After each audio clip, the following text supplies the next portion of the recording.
Okay, I think we'll get started. It's 1 o'clock. Good afternoon, everyone. I'm Sathish Srinivasan from Scotland. Welcome to the lunchtime symposium with Medicontur. We are excited to see a full house, and thank you all for your time. We have a good collection of international speakers who will be sharing with you exciting data on evidence-based update on both the trifocal and the new elongated depth of focus intraocular lenses from Medicontur. So the first speaker is Joaquín Fernández from Spain. He's going to be talking about the myth, fake news, and the reality about posterior chamber intraocular lenses. Joaquín. Thank you very much, Sathish, for your presentation. And thank you very much to Medicontur, the medical director, Alexandra, for your commitment with the evidence. So, first of all, we are going to present to you the possible fake news that we could have around the intraocular posterior chamber and overall multifocal lenses. Yes, right now? Okay, thank you very much. This is our conflict of interest in this last year. It's important for you to know that we are collaborating with Medicontur. And the first question would be, have the angle of the eye influence of visual performance? Well, we have different angles. It's better to talk about core instead of angle. From the vertex normal, that it would be more or less the representation of the axis visual. To the pupil center is the new core, it would be the kappa angle. To the EOL center it would be the EOL core, and the cornea center it would be the alpha core. It's better to have this idea of mind. So it's important, the new core, the kappa angle, to our behavior of the performance of the lens. Well, we need to know that the normal range do not mean the cutoff, but the normal range would be approximately 0.42 millimeter for pentacam and another optical biometer 0.6. We are going to have almost our patient in this amount of angle kappa new core. You can see down to the left that we have in the literature two of our papers, one of the group of Guadalupe, having no correlation and lack evidence in cutoff, and we found even mu core values up to 0.6 millimeter not affecting the performance of the visual acuity. And another angle, for example, the alpha core is the alpha angle, is related to the crystalline position. It's very interesting to know that this alpha angle could tell us what could be the crystalline lens position, and probably the EOL position after the surgery usually placed on crystalline lens position. Okay, so probably this angle would be interesting to know, but could be affected for confounding factor. But we need to know more evidence about if the alpha angle and alpha core is going to correlate with the position of the lens. We don't have enough evidence right now, but we have some evidence that we create that a little temporal decentration increase the visual acuity in area of lower energy efficiency and decrease light distortion instead. We are going to have less photic phenomenon. A little decentration to temporal is better for the performance. And the reason would be that the normal crystalline has also a little temporal inferior decentration. What are the limits for a pupil diameter to implant multifocal lenses? Well, we have developed this study in big pupil from 4 millimeter even to 6.8. You can see here when we measure 4 millimeter during the curve, the visual acuity, in terms of visual acuity, in big pupil is not affected for the Liberty at far and in near vision. It could affect a little in very big pupil in terms of intermediate visual acuity in the EPS 1.0, but not probably as much in the EPS 2.0. And in very low, narrow pupil, approximately 1.5 and 2 millimeter, is not affected. This is not a problem to have very small pupil to implant multifocal lenses. Do we have to move from trifocal to EDOF for its spectacle independence and intermediate? Is going to see better our patient with an EDOF lens instead of a trifocal lens? It's very interesting, this meta-analysis published in 2021 that give us the idea that in uncorrected visual acuity, as you can see in the forest plot at the left, in terms of uncorrected intermediate visual acuity, could have better the EDOF lenses, but when you correct this visual acuity, the best corrected is not affected, is quite similar in between trifocal and EDOF lenses, and in the comparison of each trifocal lens, it's quite the same. So when you correct the visual acuity, some doctor with EDOF lens could create some micro-monovision. When you correct, we don't found any difference, and also, as you can see in this forest plot, the spectacular independence is quite the same for distant, for intermediate, but it's better, the spectacular independence in near vision for the trifocal. Should a spherical aberration at 6 mm be considered for implantation? Well, we need to know that a lot of tomographers give us the information of the spherical aberration for 6 mm, but 6 mm is not the pupil that our patient have. So we need to modify to the mesopic pupil of our patient, and you can do, at least in Pentacan, in order to know exactly what could be the real spherical aberration that we are going to have in our patient. And we don't have enough evidence to know if the spherical aberration affected the performance of the trifocal lens. We need to develop more literature. Does the patient always perceive a decrease in contrast sensitivity after implantation, multifocal lens? It's better to know that, of course, in comparison with a monofocal, the multifocal is going to reduce the contrast sensitivity. We can see also in the optical bench is reduced the MTF. But if we select the correct patient in the pre-op around less than 62 years old, we are going to have better contrast sensitivity. But above 62 years old, we are going to improve the contrast sensitivity of this sclerosis in the mean of the population. We also develop this cut age for the age, 62 years, as I told you. For the OSI, HD analyzer of the OCAS, this is the cutoff. For the eye trace, the dissociative lens index, this is the cutoff. And for the Pentacan, this is the other cutoff. So if you respect this cutoff, you are not going to reduce the contrast sensitivity after the multifocal lens. So the take-home messages would be no correlation has been reported between the core mu, the angle kappa, and visual performance. About possible cutoff is pending. The visual performance is related to the intraocular location, and this could be a confounding factor for the alpha angle as we talk.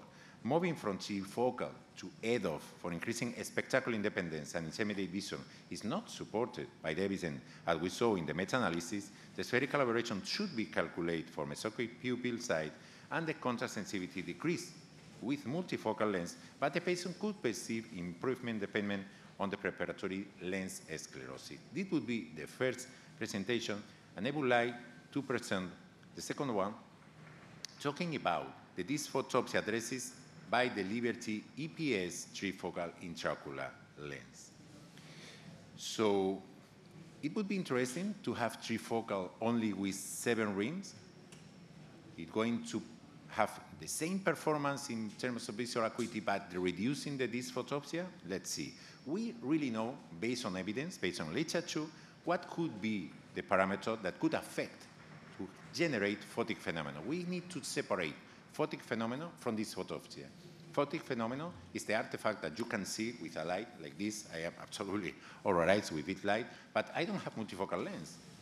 Even the monofocal lens can occur photic phenomena. For me, it's occurring right now. But it's important to differentiate the dysphotopsia. The dysphotopsia is the bothersome that I have with this light. I don't have any multifocal lens, but I alright right now. I have dysphotopsia with this light. What could be the parameter that could affect, could improve the photic phenomenon? For sure, the pupil. The bigger pupil, we're going to have more photic phenomenon. Also, the addition of the intraocular lens, as you know, the first intraocular multifocal lens with very high addition is going to create bigger photic phenomena. And also, the area destined to near vision is very important. So, the less ring is going to create less dysphotopsia, at least it's plausible. Let's see. Let's continue. You can see this is a simulation in the CMAC software, and you can see that the simulation of the PCF in the CMAC for distant is not create as sound as other platforms. And you can see in the front image, this could be the idea with image simulation. It's very interesting that we present in the winter this year in ESCRS we tried in patients not operated, okay, with a own crystalline, what could be with different grades of sclerosis, of different grades of little cataract, what could be the dysphotopsia that they present when they own crystalline, okay? And we discovered that the patient, more or less in the population, the mean, passed from slightly dysphotopsia to moderately dysphotopsia. The beginning is slightly, it's not dysphotopsia enough for bother me. For moderate is, yes, it's bothering me. A cutoff of 15% measured with an allometer. You have here the allometer. The allometer is to measure the photic phenomenon, okay?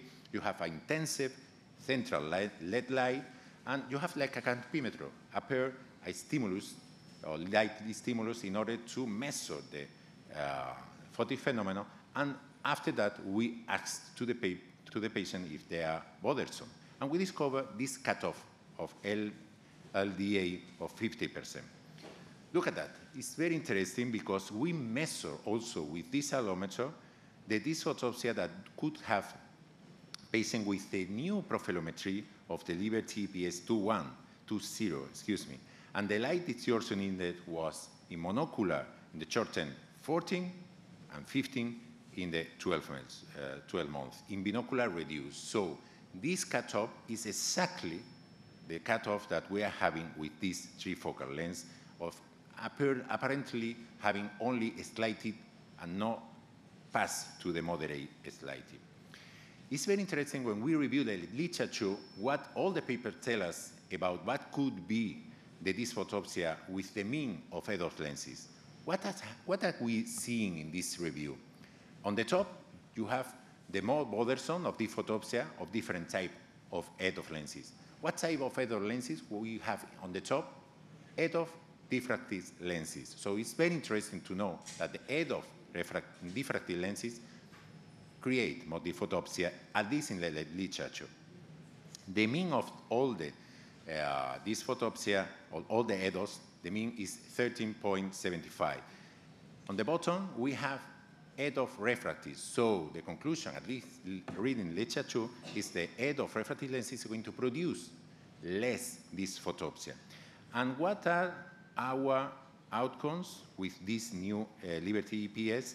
That in only 2 of 22 subjects, 9% were bothered by dysphotopsia with this new Liberty, a trifocal. So the performance, the behavior in terms of dysphotopsia is quite similar in this lens, the new Liberty 2.0, to the EDOF refractive lenses that are the less dysphotopsia procedure of the lenses, but the benefit is not to avoid the near vision. With Liberty, we are going to have near vision. So in conclusion, Liberty technology is designed to fit responsibly to patient needs according to its pupil diameter and daily tasks. Semi-ring and EPS technology reduce the light distortion to common preparatory levels, and the clinical evidence has been provided about the small size of monocular distant corrected photic phenomenon and low incidence of binocular distant and corrected positive dysphotopsia. So thank you very much for your attention.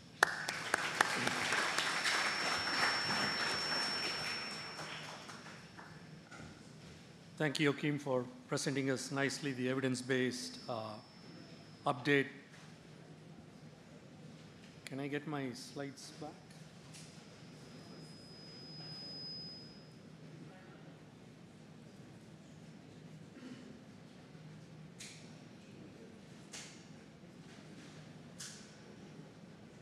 Sorry, we are still in the wrong talk.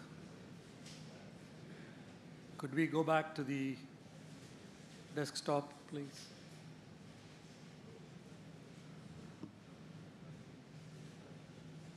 Could we have all the speakers' talks coming up?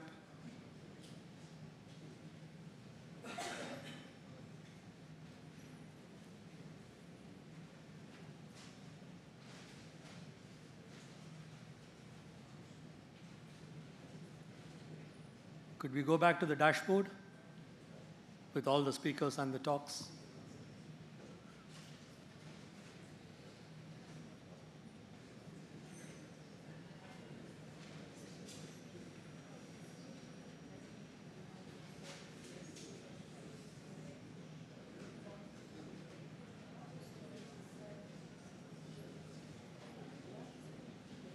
Perfect. Great.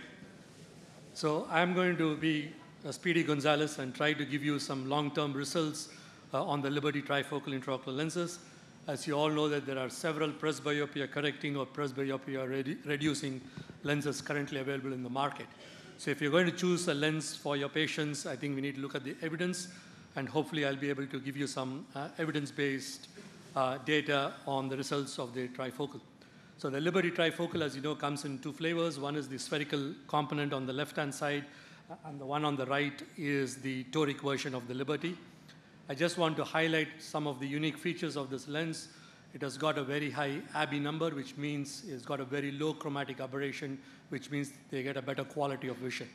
Second thing, all the lenses come with a 360-degree square edge, but only few lenses come with the square edge, which includes the haptic-optic junction as well. This is the real Achilles heel. If you don't have a complete 360-degree square edge, then the rates of PCO will be very high. Once again, I'll show you peer-reviewed evidence on this. And next important unique feature of this Liberty is the C-looped haptic with a very wide area of contact angle, particularly with the equatorial bag, which means it gives you excellent stability. That comes a big role when you're using the toric option of it. And as already Joaquín showed you very eloquently, this diffractive steps, having the 7 diffractive steps only in the central 3 millimeter zone, greatly reduces the dysphotopsia for these patients. It doesn't completely eliminate it. None of the diffractive optics will do that, but compared with the other lenses in the market, because of the centralized reduced diffractive rings, the amount of dysphotopsias are much less. So I'm going to share with you 2 peer-reviewed publications which we have published. All the work was done by József Győry from Hungary. This is the first 2-year data which we published in JCRS in 2019. This is all a single-center, prospective, single-surgeon case series where we looked at 50 patients, all had bilateral surgeries. There were 100 eyes. So we looked at not only the uncorrected distance, uncorrected intermediate, uncorrected near at 1 month, 3 months, 6 months, and 2 years. And we also did slit lamp photographs for all these patients looking at posterior capsular pacification and contrast sensitivity. So this is the optics principle on which the centralized apodized rings work. They work on this technology called the elevated phase shift, where they create these interference patterns, thereby giving you the little bit intermediate hump and also good distance and good near vision. So I'll just walk you through these graphs. The one on your top left is the 3 months data for near vision. All these are near visions. That's 3 months, 6 months, 12 months, and at 2 years. The blue bars are the uncorrected near visual acuities, and the red bars are the corrected near visual acuities. And on the x-axis, you've got the vision in meters, and on the y-axis, you've got the number of eyes. So we've got 100 eyes of 50 patients, and as you can see, the uncorrected near visual acuities right from month 3 right up till 2 years are pretty good. Almost 85% of patients achieving 20/25 or better uncorrected for near at 2 years. These are same group cohort of patients. Once again, the same flavors, but these are uncorrected distance visual acuities in your blue bars and corrected distance visual acuities in your red bars, going from month 3, month 6, 1 year, and 2 years. Once again, showing quite high percentage of patients achieve 20/20 uncorrected right from month 3 to month 2, giving us very good data. These are post-operative spherical equivalent refractions at 12 months. Once again, you can see almost 95% of patients were within 0.5 diopters of intended post-operative refraction. And for patients who have had toric lenses, you can see the amount of post-operative refractive cylinder at 12 months. Once again, showing 96% of patients were within 0.5 diopters. So these are prospective data at 2 years. And we went on to analyze the same cohort of patients for 5 years. And to put this in perspective, there is very little data published on the long-term outcome of any of the presbyopia providing lenses. In fact, while we published this paper, there was literally only one paper which was published with 5-year data, literally 24 patients from the Spanish group, which was published in 2018.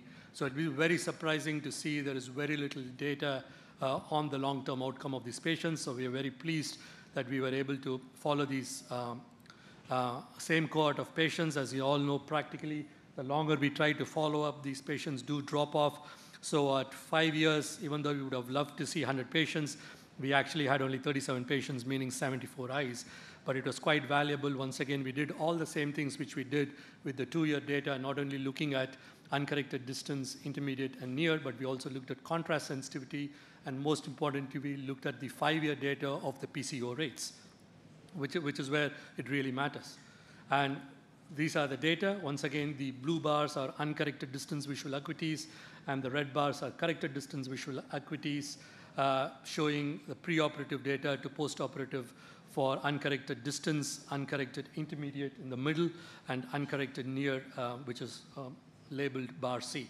Once again, showing great refractive stability for all the range of vision for distance, intermediate, and reading.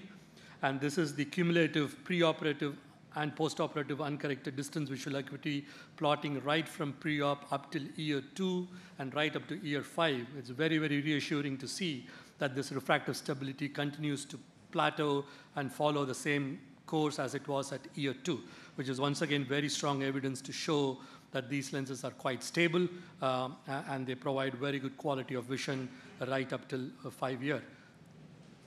And these are the postoperative spherical equivalent at 5 years. Once again, you can see almost 93% of patients were within 0.5 diopters, and these refractive stability continued right up till 5 years, and same with not only the spherical equivalent, but also the postoperative refractive cylinder with the bar on your right-hand side. These are the binocular defocus curves, once again, plotting up nicely, showing good uncorrected distance, reasonable uncorrected intermediate, and good near vision, and very good refractive stability. So these are very important. These are prospective cohort of patients, once again, because of these good 360-degree square edge, including the haptic optic junction, we were able to demonstrate that the rates of posterior capsular opacification were remarkably low even at 5 years. That is a very good prospective data to show that the design of the lens actually translates to producing less PCO rates right at 5 years. It's not enough to have data at year 1 or year 2, but definitely very good data, which is very reassuring to show that our PCO rates at 5 years are very, very less. So this is the conclusion of the paper, which is once again available at JCRS, that this design of lens with the centralized upperized diffractive rings reduces the amount of dysphotopsias. These are patient-based questionnaires, which we did both at year 2 and year 5, showing the amount of dysphotopsias are significantly less. PCO rates are very low, and the refractive stability continues right up till year 5. Thank you.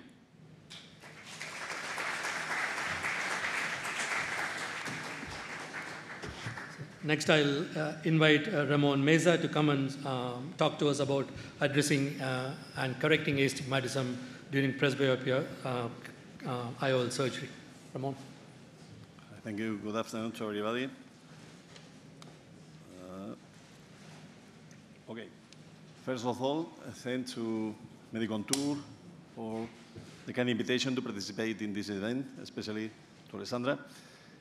In my case, I am going to talk about addressing astigmatism during a presbyopia correcting IOL surgery. I think that we need to forget the importance of astigmatism in our routine practice, and especially we are talking about the restoration of the presbyopia. So we know that approximately 55% of the patients have about 0.75 diopter of cylinder corneal astigmatism, and approximately 40% of our patients have about 1 diopter cylinder corneal astigmatism. It's very important for the successful our surgery cataract process. The total corneal astigmatism, we have to take into account the posterior surface, not forget never, around 10%, to do a precise calculation, as you know, with a regression formula like Barrett, Abulafia-Koch, and very important to correct from 0.75. In the monofocal lens, we have avoided to treat 0.75, above all in the case of astigmatism with the rule, but in multifocal lenses, we have to treat from 0.5, 0.75 total. This is the influence, the intermediate, much more variance if we found astigmatism only 0.55 diopter. You can see in the right column the monofocal, diffractive multifocal far focus, and diffractive multifocal intermediate focus. In this study, published by my friend Francesco Garone and his team, show the patient satisfaction in function of the planned value of 0.25 diopter to 1.50 diopter of astigmatism. And dividing in satisfied, not satisfied, and not all satisfied. Very important, my previous speaker has talked about this type of lens. It's very important, the design of the lens. We are talking about the Liberty toric, multifocal Liberty toric. It has double C-loop apsis with optimal design for long-term rotational stability, have a large contact angle if we compare it with the competitors. And this type of design allows us proper positioning, but also for flexibility.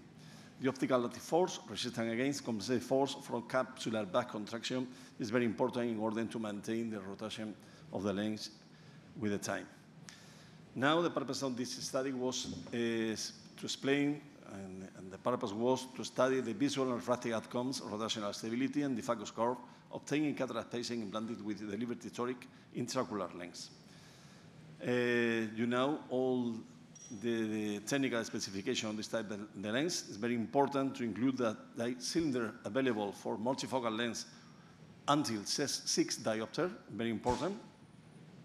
The inclusion criteria of our study was to maintain, obviously, corneal regular astigmatism between 1 and 6 diopter, and cataract. The exclusion criteria usually for every type of lenses when we are studying a multifocal performance.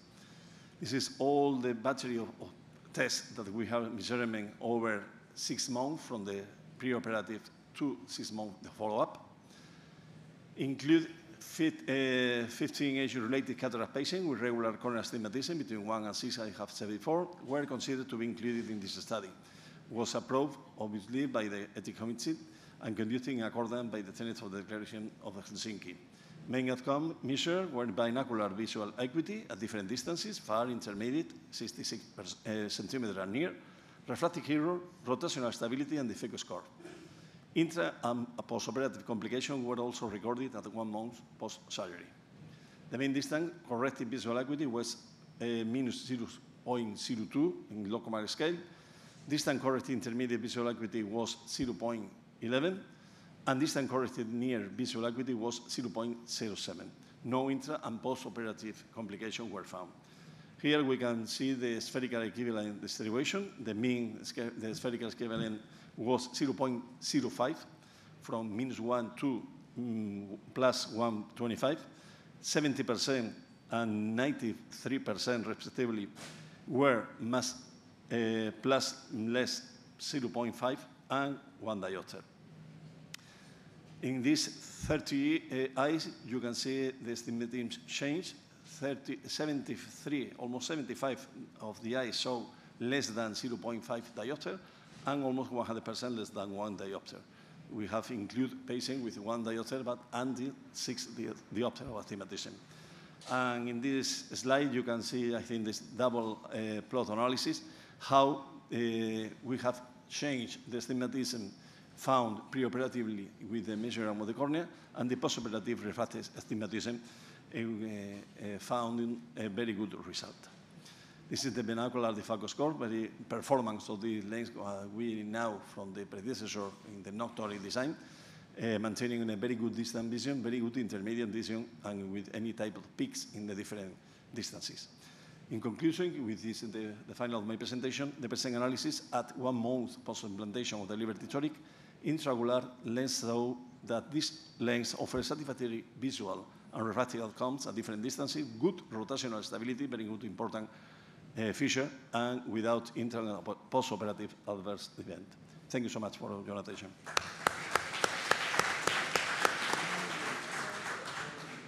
Thanks, Ramón. We are really excited for the next talk. Manuel is going to be talking about the new technology, or the Elon lens, if you have heard. This is the new extended depth of focus lens designed by Medicontur, and we'll talk to you about the physics principles and the clinical results in the next 2 or 3 talks. Manuel. So thanks, Sathish. It is a great honor and a pleasure for me to have the opportunity to introduce this new amazing new technology from Medicontur, ELON lens. So probably everyone here at the room knows how can extend the depth of focus nowadays with intraocular lenses. We can use small apertures. We can use periodic structures, diffractive, and you can use also refractive intraocular lenses based on changing the sphericity of the lens using zones or in even sectors. This refractive technology is the last and the used by the ELON lens. So the key point here is to understand the technology, and we are going to use very simple points in order to understand it. Everyone here knows that if we have a single refractive surface with a single radius of curvature, we have a single focus. If we modify the surface of the lens, we include a new zone, we change the radius of curvature of these zones, we have two foci. And if we have three zones, we have three foci. As higher zones changing the radius of curvature, as higher is the number of foci. But how we can extend the depth of focus with a refractive lens like the ELON lens? So the key points are in the transitions now marked in the slide. You can see that if we change these transitions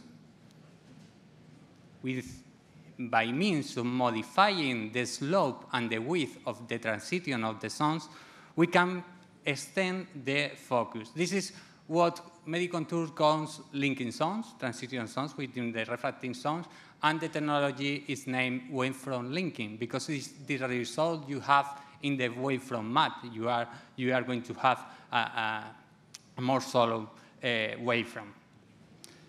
Here, if you put now the attention in the transition zone marked with a circle, you are going to see how this transition zone changes and what is the result in the intensity map on green lines up to achieve a linking zone of width of 20 microns. So this is the key for extending the depth of focus. If we repeat, now change your attention to intensity map, the position between the foci in the intensity map, you can see that as we change the transition, we are creating the extension of the depth of focus. So this is the key point of ELON lens.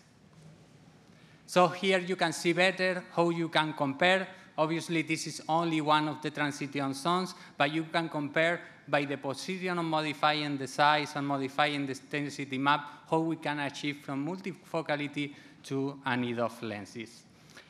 If we put now the focus in the center of the intraocular lens, you can see these refractive zones. You can see also at the right side, now in your left side, the linking zones. This is obviously a magnifier factor, 100x, in order that you can see it, because you need to make this magnification. Obviously, if you see the lens, you are going to see very familiar another lens in the market, that is the VVT lens, that there are some difference between all the curvatures of the lens. You can see here in the VVT lens that you have in the center of the lens a valley, whereas in the ELON lens you have a continuous increase of the slope of the lens from periphery to center of the lens. And this has a result in the visual acuity, and this visual acuity could be predicted from simulation and optical bench measurements with the modulation transfer function area. And you can see here by comparison that the ELON lens with the red lines have a better visual performance, optical performance in the far distant focus, and also you have a higher elongation of the depth of focus in comparison with a VVT lens. In summary, I want to congratulate Medicontur for this great advance to attain the best approach nowadays, optical designs for extending the depth of focus, and now in the Medicontur portfolio. Congratulations, Medicontur.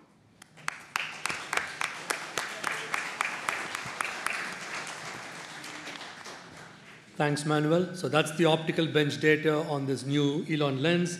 Now we are going to see the clinical results of the same lens. I invite József Győry from Hungary to share the initial results of the ELON.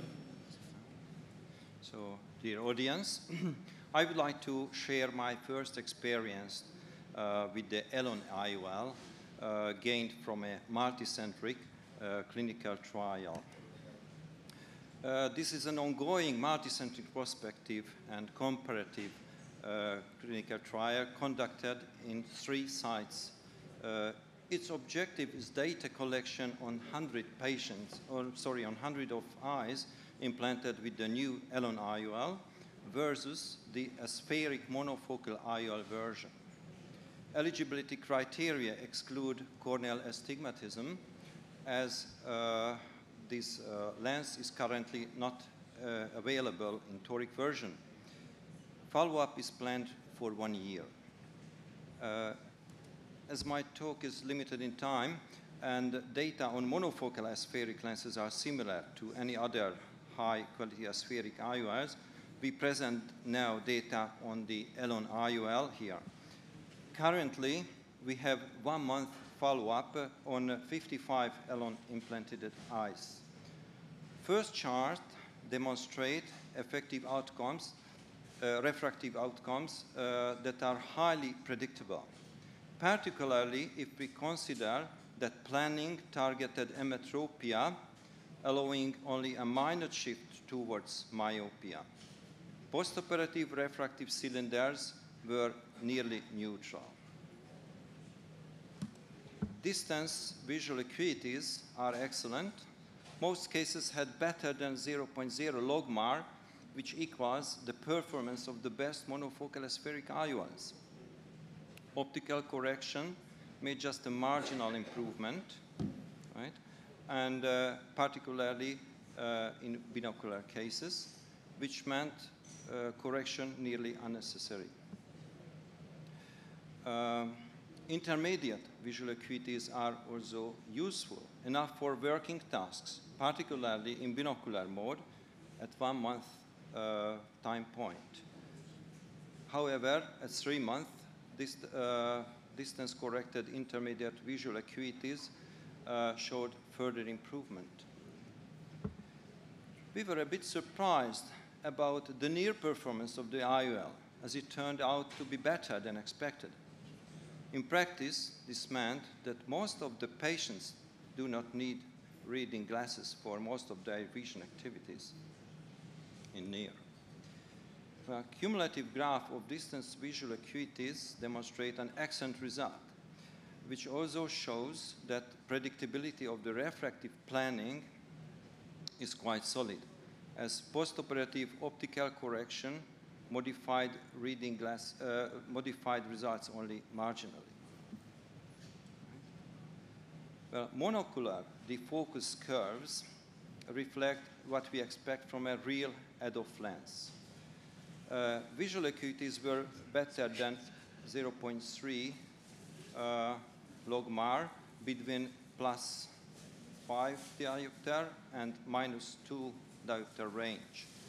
Binocular performance showed additional benefit as extended the minus wing towards -2.5 diopters.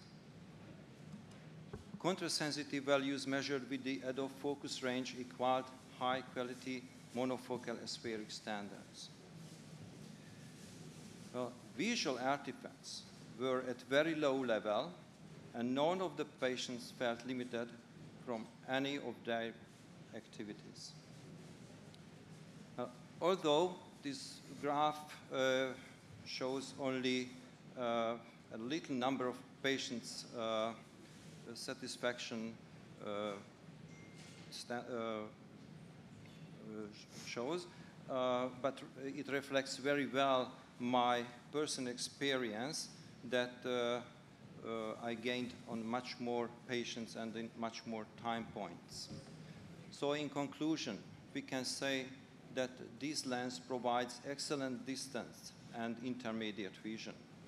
The intermediate and sometimes near vision is superior to that observed with the monofocal comparator, which data I did not show here.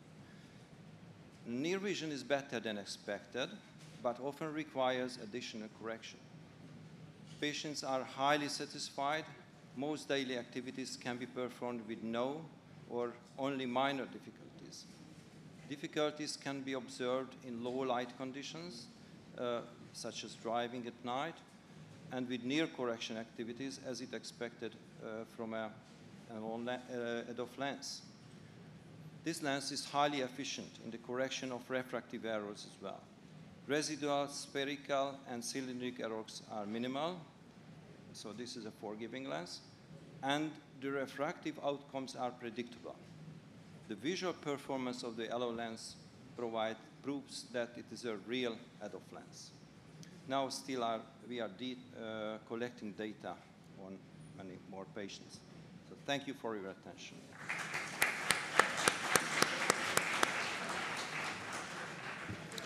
Thanks, Győry, for sharing with us the initial results. Data looks really exciting, and as we all collect more experience with this, we'll be presenting more of this as we go along. The last speaker, but not the least, is Johann Kruger from South Africa, where he's going to be sharing his experience using these EDOF lenses with Micro-monovision.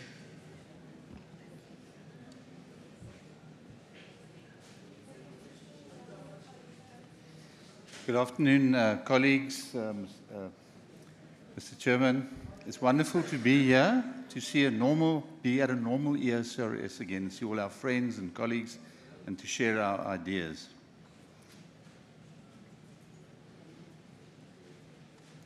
So we've heard about the new lens, exciting new lens. What I particularly like about the lens also that nobody really pointed out is that it's got a very wide range, from +8 to +35, which is amazing. It's probably of the highest.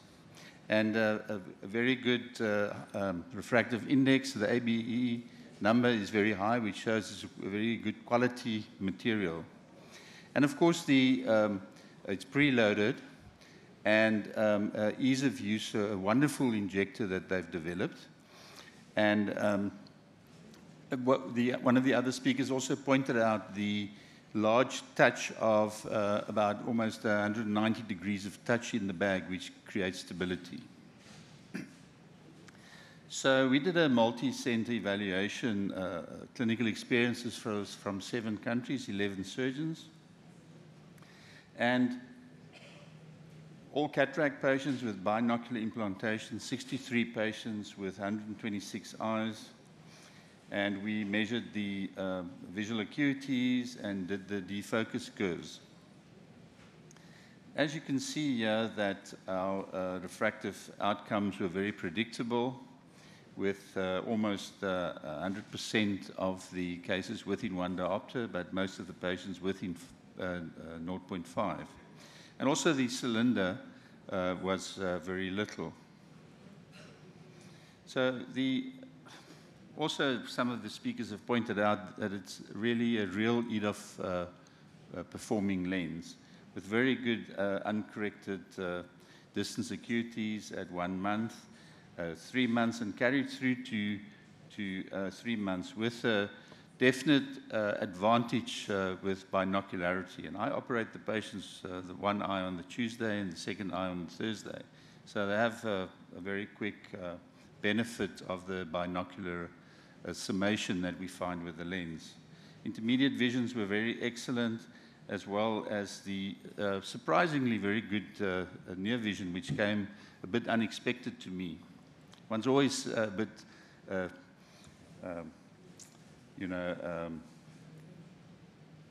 do you say, you don't trust new technologies. So if you look at the defocus visual acuity curves, it's very good up to even the -2 in that area. And also binocular, there's a definite advantage, which is really very good about this technology. And then the contrast sensitivity curve is also very good for intermediate and near. And this was 4 of my own patients at 6 months. So I use the micro-monovision approach where I aim for 0 on the dominant eye and minus 0.75 on the non-dominant eye. And I find this very good for intermediate and near vision without dysphotopsia. Patients are very happy and satisfied, and I would say almost 90% of these people are completely spectacle free. We would only use maybe in poor light, maybe a +1 just to enhance the vision a bit and enlarge the letters. So in this group of my patients, we also found much improved visual acuity. You can see that it's looked better than the pooled data. And our near vision, and this was directly as a result of us aiming a little bit more negative in our non-dominant eye. We got exceptional near vision and intermediate vision acuities, better than the other lenses I'm also using in the clinic. And if you can look here at the binocular VA at 6 months, it was 4 patients there. In the cumulative group that we evaluated, there weren't many at 6 months, but we had these 4 patients at 6 months, and you can see the defocus curve there that's going right to -2, which is incredible. And then the binocular contrast sensitivity curve at 6 months was also good for all the distances. So we didn't have any safety issues. There weren't any complications in this group. And we treat and manage dry eye pre and post-op in our clinic. And we feel that this is also very important, even in EDOF lens. We know it's very, very important in the multifocal and trifocal range. And yeah, I thought I'd put these slides in as well to show you the point spread function at 3 and 6 millimeter for this lens. It's very, very good. This is for the myopic eye. So I particularly chose one that came a little bit more myopic than the minus 0.75. And there you can see it's also a very, very good point spread function. So in conclusion, we're very excited about this lens coming into the market, that we can expand the usage of it, particularly in treatment of cataracts and presbyopia. We manage astigmatism also carefully in the EDOF patients, as we do in the trifocal patients. And the intermediate visual outcomes, as you saw there with our clinical evidence, is very, very good for near and intermediate. And the patients are very, very satisfied. And we didn't have any complications or any unexpected issues. And we were very, very happy with the near vision outcomes. Thank you very much.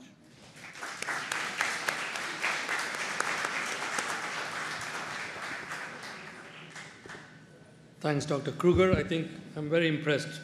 I think this is probably the first time we've all stuck to time and finished in time.